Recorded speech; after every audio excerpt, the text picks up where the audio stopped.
Tropical Storm Kabayan, bahagyang humina ngayong umaga na bumaba sa aking tropical cyclone monitoring bilang tropical depression. Pero as official ay tropical storm pa rin ito at nararagasa ngayon ang malakasang pag-ulan at nakataas ang tropical cyclone wind signal number 2 sa ilang bahagi ng Eastern Mindanao at nakakapekto ang malakasang pag-ulan sa halos buong Mindanao. Buong Southern Luzon, unti-unting makakaranas ng mas mauulap na himpaporin, epekto ng outer band nitong si Kabayan.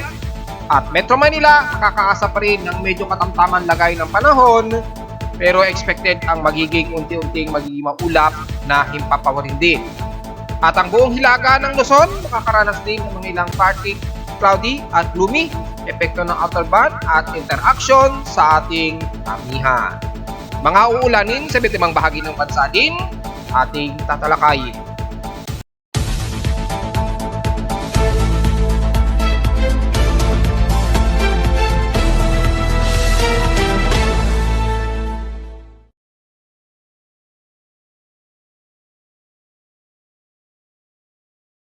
Hello, good morning mga folks. Welcome po muli sa ating daily weather bulletin at analysis para sa araw ng Lunes, December 18, 2023.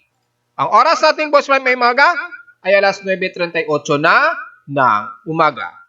O nakakaranas tayo ngayon ng mga ilang kalat-kalat na pag-ulan dito sa Metro Manila, ilang bahagi, lalo na sa bahagi ng Southern Luzon dahil yung interaction at yung malawak na kaulapan na nanggagaling din kay tropical storm na ngayon na si Kabayan ay nagpapang-abot. Dahil na rin sa interaction na rin ng kaulapan at ng ating northeasterlies, nagbubunsod mo ng mga drizzle rains. At mapapansin niyo, puro mga mahihinang ambon lamang o mga light rain showers ang madalas nating maranasan. Normal yan, lalo na kapag merong interaction ng northeasterly yung ating malamig na hanging amihan sa hilaga. At makikita natin sa ating Doppler radar imagery yung mga ilang water vapor saturation na nanggagaling din sa may bandang katimugang parte ng Luzon at ilang bahagi ng Bicol region.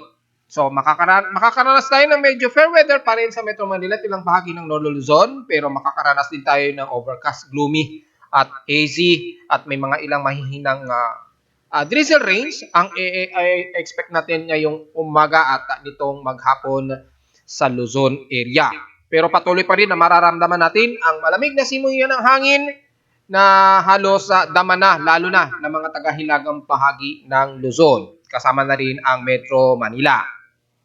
So ang current conditions natin overcast pa rin, gloomy, hazy at medyo may mga kalat-kalat na pag-ulan. Ang maasahan natin dito sa amin sa Caloocan at nakapagtala nga kami ng medyo mahinang pag-ulan pa rin simula kaninang madaling araw.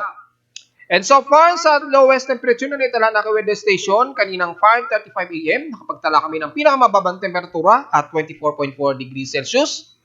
Kahapon, nakapagtala kami ng medyo bahagyang malinsangan pa rin, na nakapagtala kami ng pinakamataas na 32.2 degrees Celsius. Kahapon ito ng hapon, 1:08 PM.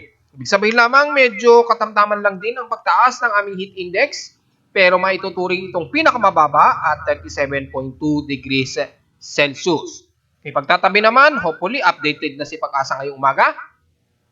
Wala silang updated. Ang huli pa rin nilang record ay December 15. So mukhang hindi pa pumapasok yung kanilang empleyado para mag-asikaso sa ating heat index monitoring. Hopefully maging automated na lang sana yan para hindi yung nadidelay yung kanilang pag-update sa mga weather data ni Pag-asa. So, balik agad tayo sa ating P16 in past 24 hours. Nangunguna pa rin sa malinsangan ng Zamboanga Peninsula despite na nakakaranas sila ng maulap na himpaporin. Since halos sa 24 hours naman kasi ito yung pinakapitaas na temperatura na naitala ng Zamboanga Peninsula at 34.7 degrees Celsius. Baka ngayong araw mukhang bababa na yan dahil nasasakop na po ng malawak na kaulapan nitong si Kabayan ang halos buong Mindanao area ngayong araw. At sa lowest temperature naman sa may Baguio City, nakapagtala sila ng pinakamababang temperatura sa buong bansa na umabot ng 16 degrees Celsius at eksakto. Pagdating naman sa inulan ng Surigao City ay inulan ng Napaka-heavy rain showers to violent na umabot ng 209 mm ang total rainfall sa kanila. Well, obvious naman na po. Dito sa amin sa Caloocan, 3 mm lamang ang inabot sa amin. At kahapon naman, drizzle rains lamang at 0.9 mm ang total rainfall. So halos walang masyadong significant o walang masyadong malakas na binuo sa amin. Very insignificant yung pag-ulan. So outside humidity, mataas po ang saturation natin na nasa 83% po ang ating outside humidity. So mataas ang water vapor saturation natin sa Himpapawid dito sa Metro Manila mga po. So take note yan. Pero bumababa ito ng 7% since last hour. May high pressure area pa rin tayo sa Luzon. Automatic naman yan dahil mayroon tayong malakas na hangin-amihan. Kaya nasa 1,014 hectopascals po ang ating atmospheric pressure dito sa Metro Manila. Expected yan na mataas yan talaga kapag tag-amihan talaga. Laging mataas yan. Sa ating high tide and low tide status ay maximum to low tide po tayo ngayon. May 6 minutes pa tayo to maximum low. Kaya mukhang maghapon na naman ang magiging low tide sa Pepangpang ng Manila Bay sa may kanlurang bahagi ng Metro Manila. So medyo layo-layo pa rin dyan sa may West Philippine Sea kayo lumayag dahil mababaw ang ating katubigan dyan. Pero manatiling mailap po ang ating karagatan dyan sa may silangang bahagi ng buong bansa. Medyo bawal pa rin po lumayag dahil mataas po ang ating gale force. So nakataas din ang gale warning kay Pag-asa yan. Asahan na po yan. So medyo yung mga maliliit nating sasakyang pandagat, medyo bawal pa rin lumayag sa halos buong silangan ng bansa. Lalo na sa kung saan ng sentro nitong si Kabayan na nagdadala ng malakas na hangin at mga malalakas ding pag-alon. Medyo bawal po muna po talaga. Wala tayong magagawa. So far sa ating almanac, sumikat ang haring araw kaninang 6:14 AM at inasahan lulubog ito mamayang hapon at 5:30 PM. Ang ating waxing crescent po at 31% illuminated na po ay sisikat po ngayong umaga 10:58 AM at lulubog naman ito mamayang gabi at 10:54 PM. At sa huli, ang ating local weather outlook para ngayong Lunes at Martes. Magiging maulap ang ating Himpapawid ngayong maghapon. So, magkakaroon ng mga ilang drizzle rains. Epekto na rin ng outer band itong si Kabayan sa Katimugan. Nagpapang-abot kasi at nagkakaroon ng interaction sa may bandang Hilaga dito sa Luzon. Kaya asahan po ang interaction at bukod sa makaapekto pa rin yung easterlies natin sa northeastern Luzon na magdudulot ng mga ilang light rain showers. Chance na pag-ulan, of course, 100% po yan. At bukas naman, magiging partly cloudy ang maghapon natin. Bukas po yan ng Martes. Pero mababa ang chance daw ng pag-ulan at 19 to 20%. Highest and lowest temperature expected in 2 days, maglalaro sa 31 to 33 degrees Celsius. And lowest temperature expected ay nasa 25 to 26 degrees Celsius. Sa ating local weather advisory na automatic data feed sa aking webpage, sa front page nito, na ayon naman kay Pag-asa since 3 o'clock AM data, pero yung pagtala nila ng report ay 4 o'clock AM. Namataan daw nila yung sentro na itinaas na rin nila sa tropical storm. Automatic na yan. Wasta't nagtataas si JMA o Japan Meteorological Agency, asahan na natin yan. Susunod yan palagi si Pag-asa na.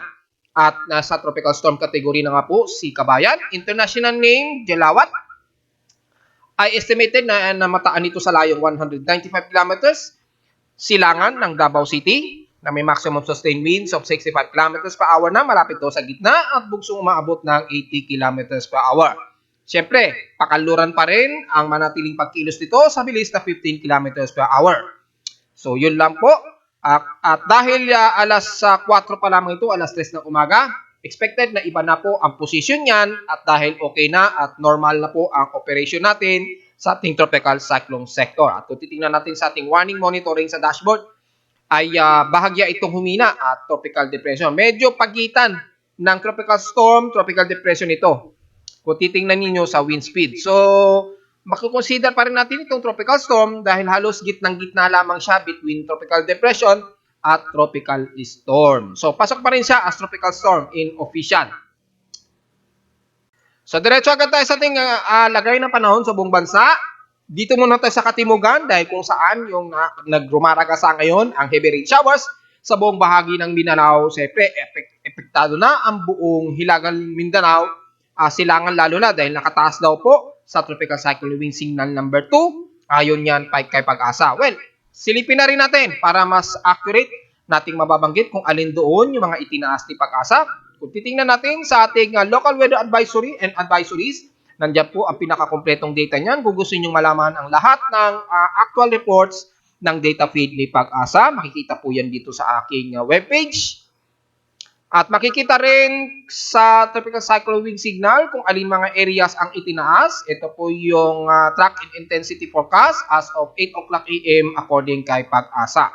So halos pare-pareho sila ni Japan Meteorological Agency at ng ibang weather agencies internationally. Halos ganyan din ang magiging track. So kaninang alas 5 nga po ay namataan ito sa may silangan ng Davao City. At kung titingnan natin sa Tropical Cyclone Wind Signal ay ang silangan nga ng bahagi ng Caraga, lalo na ng mga taga Surigao del Norte, Surigao del Sur, kabilang na ang Agusan del Norte ay nakataas po sa Tropical Cyclone Wind Signal number 2 ang areas na yan according na yan kay Pag-asa.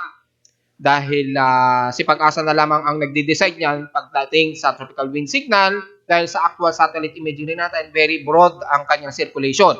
At wala naman tayong nakikitaan na upper cyclonic circulation. So dahil kay Pag-asa na lamang tayo magbabase, ay makikita natin ang halos buong katimugan ng Visayas at ilang bahagi ng buong Mindanao ay nakataas pa rin sa Tropical Cyclone Wind Signal. Umaabot na rin sa may bahagi ng Palawan, sa may bandang Batarasa at Balabac. Naka-Tropical Cyclone Wind Signal na rin sila. At buong bahagi ng katimugang parte ng Visayas mula Southern Samar, Guian, Leyte, halos buong Leyte area, buong Cebu, buong Bohol at buong Negros region. So hindi na natin isa-isa yan, matik na po yan. At ang bahagi naman ng Mindanao, ang halos sa buong Zamboanga Peninsula na po. Diyan sa may Zamboanga del Norte, Misamis Oriental, Zamboanga del Sur, kasama na ang Lanao. Siyempre, ang ilang bahagi ng Northern Mindanao, dyan sa may Misamis Oriental areas, Bukidnon, at dyan sa may bandang BARMM, dyan sa may Lanao del Sur, kasama na ang Maguindanao, hanggang dyan sa may bandang Davao del Sur. So, sakop ang buong Davao region. Mapa Davao del Norte man yan, o Davao del Sur, at ilang areas ng Davao de Oro, hanggang sa kaduluduluhan na ng Davao Oriental. Nakataas po sa Tropical Cyclone Wind Signal number 1 according na yan kay Pag-asa despite na hindi natin nakikita ng cyclonic circulation effect sa ating satellite imagery. Pero sa official ni Pag-asa, yan po ang magiging Tropical Cyclone Wind Signal.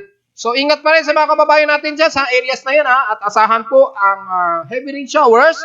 Magtutuloy-tuloy pa rin yan lalo na nakataas po ang ating saturation ng ating water vapor at lumalagpas pa rin ito ng mahigit sa 300 mm ang expected na downfall o downpour ng rainfall dyan sa area na yan ng halos buong Mindanao region. Siyempre, damay na rin ang katimugang parte ng Visayas region.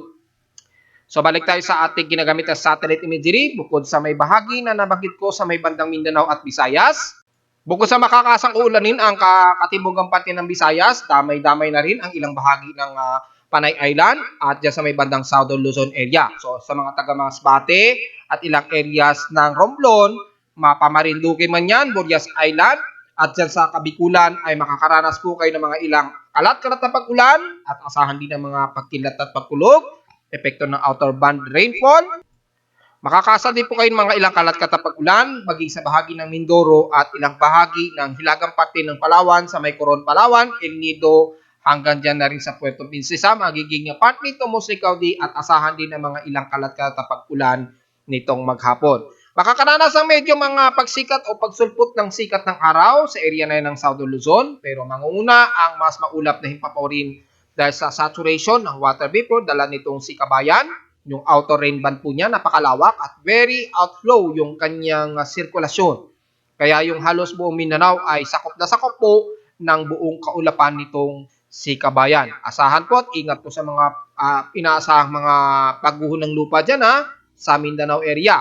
So balik tayo sa Bicol region, makakaranas din kayo ng mga kalat-kalat na pag-ulan. Expected yan ng mga ilang moderate and some heavy rain showers mula sa may bahagi ng Sorsogon, pataas na yan ng Iriga, ilang areas ng Catanduanes Island at Caramoan dyan sa bahagi pa rin ng Bicol region. Pataas na yan ang bandang Camarines Sur. Expected din na magiging maulap at asahan din ang kalat-kalat na pag-ulan all the way hanggang sa areas ng Quezon Province at dyan sa Calabarzon area, dyan sa may bandang Batangas, Laguna area, magiging partly tumusikaw din ng iral at expected ang mga ilang light rain showers. Mas madalas ang light rain showers. Magkaroon man ng mga moderate rain showers, medyo pabugso-bugso na lamang ito. Depende yan sa daloy ng water saturation na nanggagaling sa katimugan. At dyan sa buong silangan ng Quezon Province, magiging maulap din. Expected din ang mga ilang light rain showers hanggang kasiguran aurora na po yan. Pataas ng northeastern Luzon area. Magiging partly to mostly clouded, magiging very gloomy po ang karamihan dyan sa may bandang northeastern Luzon. Siyempre, damay na lang yung bahagi ng Central Luzon, pababa na yan ng bandang Angeles, Pampanga, Bulacan, damay na ang Metro Manila. So makakaasa tayo na magkakaroon ng medyo makukulimlim tayo at medyo maulap ang parte ng NCR at ilang bahagi ng Calabarzon. Pero sa may hilagang kanluran pa rin ng Luzon, medyo mas maliwalas pa rin, di gaya ng mga taga-silangan. At asahan din ang mas medyo maaraw at alinsangan dyan mula sa may bandang Ilocos Norte, buong Lawag City, pababa ng Bigan, ilang bahagi ng La Union, San Fernando, pababa ng Pangasinan sa Dagupan at Alaminos at ilang bahagi ng Zambales. Mas maaraw dyan sa inyo at medyo fair weather at asahan ang medyo maalinsangan din ng panahon. Hindi pa rin mawawala ang inaasahang tsansa ng drizzle rains at bukod sa cold breeze o malamig na simoy ng hangin, epekto ng ating northeasterlies pa rin o yung ating hangin ang bahagat, asahan din ng mga ilang drizzle light rain showers sa area na yan. Hindi rin maiwasan na magkakaroon ng mga drizzle rains pa rin sa bahagi ng Metro Manila na gaya ng naranasan natin ngayong madaling araw. Kung pagbabasa natin ang water vapor surface at yung gamit ang MMS ng NOAA, makikita natin ang heavy rain showers pa rin ang umiiral sa buong bahagi ng Davao Region at halos buong Mindanao ay nakakaranas na ngayon ng mas maulap na himpapaw rin at moderate and heavy rain showers at ilang violent rain showers lalo na sa may bandang Davao Region area. Ingat pa rin po dyan at ilang bahagi ng Visayas at portions ng katimugang parte ng Luzon o Southern Luzon area. At Bicol Region ay nakakaranas pa rin kayo ng mga ilang light rain showers dyan. May mataas pa rin water saturation dyan sa area na yan. Base sa ating satellite Doppler na surface na ating ginagamit. So mataas pa rin ang water concentration. Sa mga nabanggit ko, ingat na lamang po sa potensyal na pagbabaha, lalo na sa bahagi ng Mindanao na niraragasan ngayon ni Tropical Storm Kabayan. Asahan sa maghapon pa rin ang magiging maulan sa buong bahagi ng Southern Visayas at Mindanao hanggang yan sa loob na ng 24 oras o mahigit hanggang sa ito'y tumawid na nga ng bandang Surigao del Norte. So mula sa ating computer-generated tropical cyclone sector which is operational na po at makikita natin ang status as of 10:30 AM ay bagamat sa aking tropical cyclone sector sa kanyang 10-minute average ay bumaba ito ng bahagya sa tropical depression category. Pero sa ating official kasi ay nanatili pa rin itong tropical storm dahil ang huling record nila ay kaninang madaling araw. So either way ay maaari na rin nilang ibabayan ng bahagya ito tropical depression habang binabaybay na po ang kalupaan ng Mindanao. Expected yan dahil mag-i-interact nga po sa ating malamig na simoy ng hangin sa may kanlurang bahagi.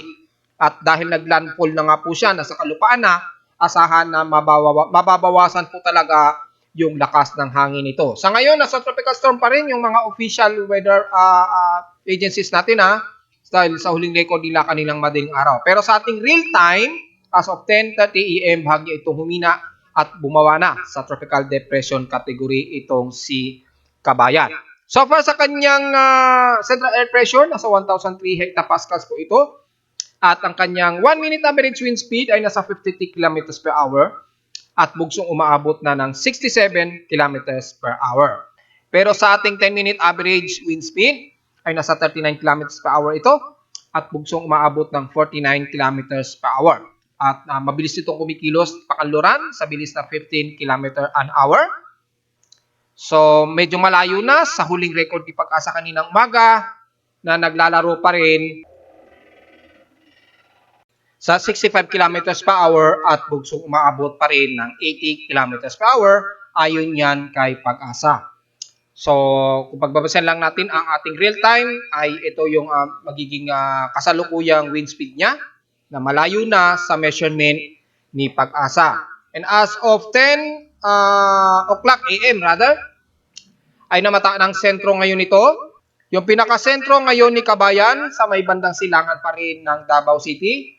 At kung pagbabasa natin ng mas malapitan ay nasa bandang Taga-Bukid area ito. Yung pinakasentro niya. So yung areas niya ay napapaligid sa may bandang Manay, Banay-Banay, Buso, Tamaong at Dadong. Yung pinakasentro niya. According dito sa aking Tropical Cyclone Sector Monitoring. Pero kung by actual city base, ay nasa silangan ito ng Davao City. Ayan o. Nasa silangan pa rin ito ng Davao City. So nasa kalupaan na po ito. Kaya expected na bahagyang mababawasan na po yung kanyang circulation wind speed. Pero yung ina-expect natin na malawakang kaulapan na to ay magtutuloy pa rin magdadala ng heavy rain showers sa halos buong bahagi na po ng Mindanao nitong maghapon. At kung pagbabase naman natin ang tropical cyclone track nito, ay kung pagbabase natin sa ating tropical cyclone track primary, ay kikilos ito pakanluran. Ayan, bahagyang bumaba pa yung kanyang track nito. Kung kay Japan Meteorological Agency, kung pagbabase natin, una, dito ito magtatraverse. Dito. Kung titingnan nyo sa mga naunang forecast, tapos bigla itong tutungtong ng bandang Cagayan de Oro. Then, ganyan ang unang forecast track. Ngayon, dito sa aking tropical cyclone track primary, ay makikitang mas mababa ang naging forecast track nito. At makikita ninyo na tatawid dito ng bandang Davao City mismo. So, yung pinaka outer cone of uncertainty niya, malawak po na halos buong Davao del Norte hanggang sa portions ng Davao del Sur magpapang-abot yung cone of uncertainty niya. At tatawid nga po ito ng tuloy-tuloy dito sa bahagi ng Carmen sa bandang Cotabato at tatawid dito sa may bandang Cotabato City. At pagkatawid ng Cotabato City ay expected na tatawid dito ng karagatan mamayang gabi, mga bandang alas 8, approximate ahead of time mamaya. Ayan o. Then tatawid ito ng bandang Pitogo sa may bandang Zamboanga del Sur. Then mukhang ilang beses ito tatawid ng karagatan. Ayan, ng Zamboanga del Sur. Mula din sa may Pitogo, pag landfall niya, then tatawid na naman ito mula sa Margas sa tubig hanggang tatawid na naman ng Malangas, Zamboanga del Sur pa rin ito. Then tatawid mula ito hanggang sa may bandang Ipil o bandang Calula sa may Zamboanga del Sur pa rin siya. Then inaasahan itong lalapit na ng bandang Siocon. Siguro approximate ahead of time kung titingnan natin sa tropical cyclone track converted na ito sa oras natin sa Pilipinas. Ay inaasahan itong tatawid dito sa may bandang Sultan Kudarat mamayang gabi, mga alas 8 approximate. Then inaasahan itong tatawid dito sa may bandang Batarasa kinabukasan na ng mga bandang alas 8 ng gabi, approximate ahead of time yan bukas po ng Martes. So yun po yung magiging forecast track niya. Expected na magbabago pa rin yan at maaaring bigla itong tumaas dahil malawak-luwak pa. Pero according dito, medyo maliit na yung cone of uncertainty niya So medyo kung tataas ba siya ng bahagya, bandang Marawi ito dadaan, or kung mas bababa ng konti, dyan sa may bandang South Cotabato o bandang South Cotabato area o Maguindanao del Sur area ito dadaan. So medyo maliit na po yung cone of uncertainty niya. So mataas na yung accuracy niya na dito na lamang ito dadaan at tatawid mula Zamboanga del Sur, then lalabas ito ng Zamboanga del Norte. Mga bukas na po yan, approximate ng madaling araw siguro o ng bandang bago mag alas 8 ng umaga bukas ng Martes, ang approximate ahead of time. So makikita naman ninyo na maliwanag na mas bumaba po yung naging track nitong si Kabayan. At kung pagbabasa natin ang tropical cyclone track combination na po ito, makikita natin na mababa na po talaga yung naging track niya sa may bandang panutukan na siya, bandang Mati o Eastern Davao City. Ingat na lamang po sa mga kababayan natin sa may Davao City at alam kong mabilis kumilos po ang ating mga LGUs yan sa Davao City. Kaya nakahanda na rin po ang local government ng Davao ang pagdapit nitong si Dilawat o si Tropical Depression Kabayan na sa ating official kay Pag-asa na natili pa rin itong tropical storm at inaasahang sa loob ng 24 oras ay tatawid dito bandang Sultan Kudarat o bandang Cotabato area. At ine-expect natin na ito itatawid na ng bandang Palawan sa may Batarasa. Mga kinabukasan na nga po ito ng maghapon o bandang gabi na po. So yun ngayon ang kasalukuyang magiging track po nitong si Kabayan ngayong araw mga folks. Expected ang mga heavy rain showers at mga pagtaas ng pagbaha lalo na sa buong bahagi ng Davao area, Cotabato kung sakaling latawid yan dyan, at sa buong bahagi ng Zamboanga Peninsula sa loob ng 48 oras. Ingat na lamang mga folks. Ngayon kung sisilipin naman natin yung status ni 92W, bukan na natili itong nakatambay sa may bandang halos Middle Pacific na. So kung maging isang active man to na low pressure area, ay ine-expect natin na hindi pa ito nagiging significant na makaapekto sa kalupaan ng bansa dahil napakalayo pa nito. So sa ngayon nakatutok tayo dito kay Kabayan. At so far mukhang iba naman na magiging kilos nito. Pa-northward ang nakikitaan natin na pagkilos nito. So mukhang maliit sa ngayon ang tsansa nito na pumasok ng ating Philippine Area of Responsibility at napakalayo pa nito. At kung pagbabasin naman natin ang Global Spectral Model na ating ginagamit, ay mababa na rin yung pinapakitang track talaga nito. Iba na to sa ipinapakita ng mga forecast track since kahapon o kaninang madaling araw na ipinapakita ni Pag-asa. Ay makikita nga mas mababa yung naging tracks na nito. Ayan, makikita sa kanyang wind speed and direction. Pero dito kasi natiling very insignificant yung umabot siya ng tropical storm. Pero itinaas na nga talaga ni Japan Meteorological Agency at ni Pag-asa as tropical storm. Pero sa aking analysis kasi, consider pa rin ito na naglalaro sa tropical depression category. Pero dahil official sila, ay ating susundin ito. At inaasahan by December, tingnan natin mga December siguro, mga December 19, inaasahan itong lalabas na ito ng West Philippine Sea. So yun yung approximate ahead of time niya. Titingnan natin yung ayan na. Mga bandang December 19, inaasahan itong lalabas ng West Philippine Sea, mga folks. Pagtawid nito ng bandang Palawan area. Ayan. And then nakikitaan ito ng pag-enhance, paglabas ito ng ating Philippine Area of Responsibility, mga bandang December 20, 2023. Dito mukhang pinapakita nga abot ito ng tropical storm according dito sa kanyang sirkulasyon. Magdedepende na lamang yan sa interaction ng ating northeast monsoon o yung ating hangi-amihan. Kasi dyan talaga totally interacted na siya ng malamig na simoy ng hangin dyan So depende na lamang po kung manatili siyang magpapalakas pa rin at hindi. Dahil medyo mataas-taas pa rin ng bahagya ang temperatura ng karagatan dyan sa may bandang katimugan dahil malapit ito sa equator. So, medyo mainit pa rin yung temperatura ng karagatan dyan sa area na yan ng bandang Malaysian Peninsula at Indonesian Peninsula. So, magdedepende na lang sa dry vertical wind shear ng ating amihan na mag-i-interact dito sa sirkulasyon ni Kabayan just in case. Pero just in case man na mag-re-enhance man yan, inaasahang nasa labas na ito ng ating Philippine Area of Responsibility by December 20 nga po o by this coming Wednesday, mukhang mababa na ang significant na makaapekto ito sa bansa kung sakaling mag-re-enhance pa itong si Kabayan. At maging ating mga computer models, makikita rito, paglabas nito by December 20, wala na tayong inaasahang makikitaan sa ngayon na mga pagbuo ng anumang sama ng panahon sa loob at labas ng ating Philippine Area of Responsibility after nito lumabas by December 20 this week. At itong si 92W naman kasi mukhang pahilaga ang nagiging kilos nito o pa-north westward. Hindi ito nakikitaan na kakanluran sa ngayon yung pagkilos ni 92W. So walang significant na magiging threat ito sa bansa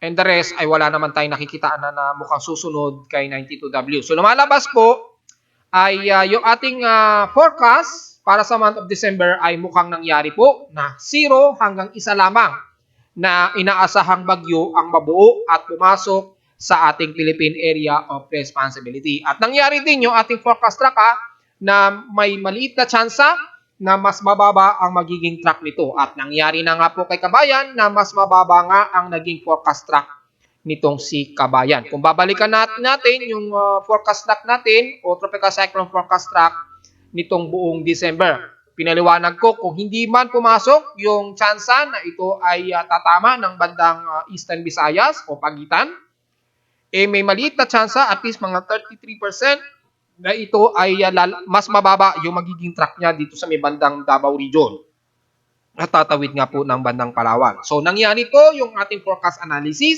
na malayo po sa naging forecast si Pag-asa na 1 hanggang 2 bagyo daw ang posibleng mabuo. So hindi po nangyari yan.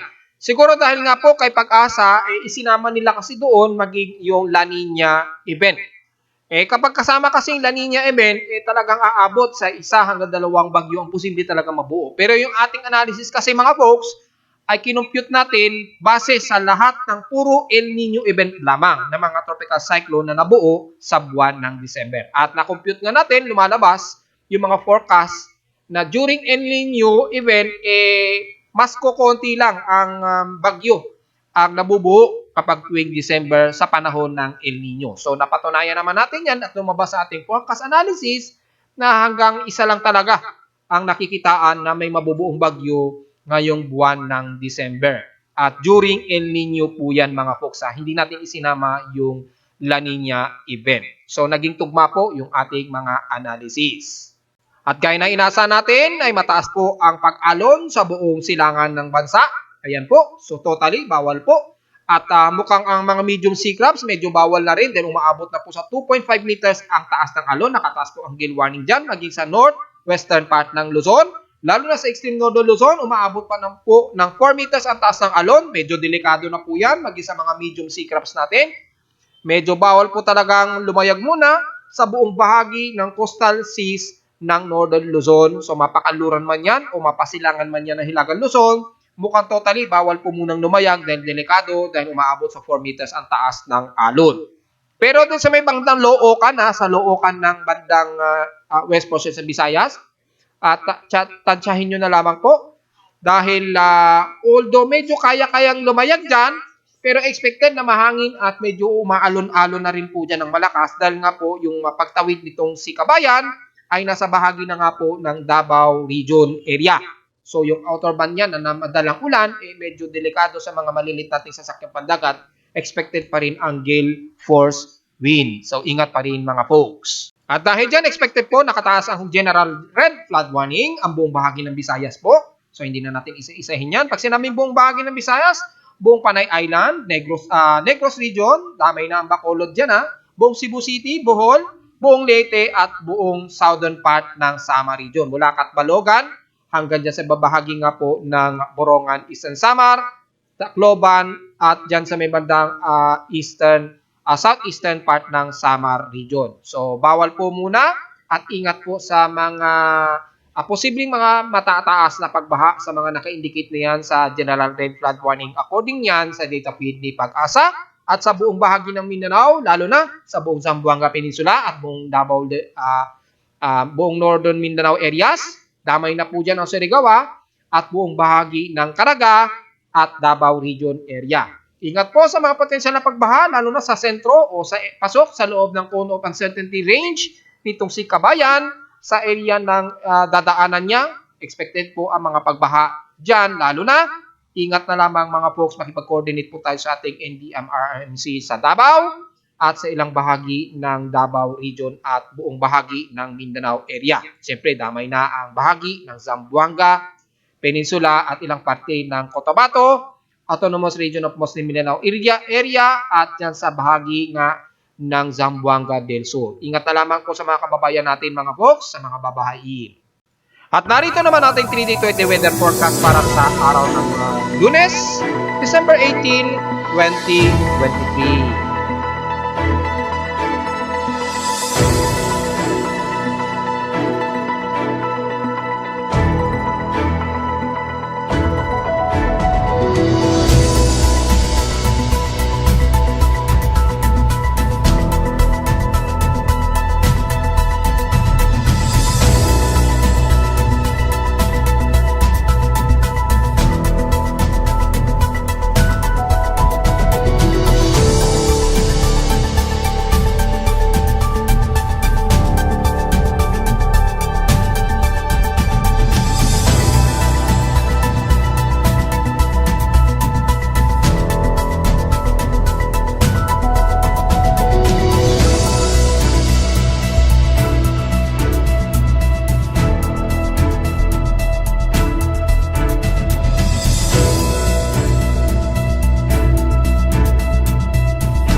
At hanggang dito na lang po ating daily weather bulletin at analysis para sa araw ng Lunes, December 18, 2023. Huwag po kalilimutan na mag-like, share, subscribe po sa ating YouTube channel at visit lamang anytime sa aking website na www.pimoweather.com para sa may pang mga detalye, lalo na sa lagay ng ating sama ng panahon dyan sa Katimugan, lalo na sa may bandang Davao Region at sa ilang bahagi ng buong Mindanao, lalo na sa mga malalakas na pag-ulan. At dito naman sa atin sa Metro Manila, ang lagay ng ating weather systems mula sa actual reading ng aking weather station sa Caloocan City at sa mga data feeds mula sa iba't ibang weather agencies. Maraming salamat po mga folks at magandang araw po sa ating lahat.